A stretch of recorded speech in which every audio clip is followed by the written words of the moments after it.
अस्सलाम वालेकुम नाजरीन।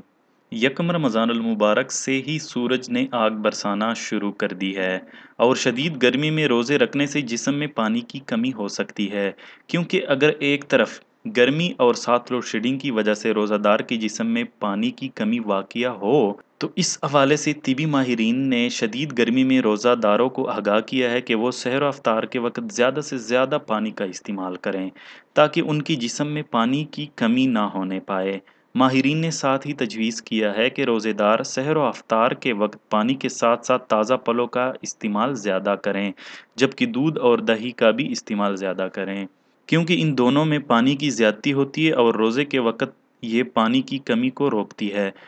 माहिरीन ने इस हवाले से कुछ तरीके बताए हैं जिनकी बदौलत रोज़े की हालत में प्यास कम लगती है। इनमें सहरी के वक्त पानी का ज़्यादा इस्तेमाल, कम अज़ कम 3 गिलास पानी लाज़मी, जबकि दीगर कोल्ड ड्रिंक्स के इस्तेमाल से रोका गया है, क्योंकि कोल्ड ड्रिंक से वज़न बढ़ता है। इसी तरह तरबूज, खजूर, खरबूज, कीरे, आम वगैरह का इस्तेमाल ज़्यादा किया जाए, जबकि इफ्तारी के फ़ौरी बाद ज़्यादा पानी पीने से रोका गया है, ताकि खाली मैदे से सेहत को नुकसान न पहुँचे। तिबी माहिरीन ने कहा है कि रोज़ा खजूर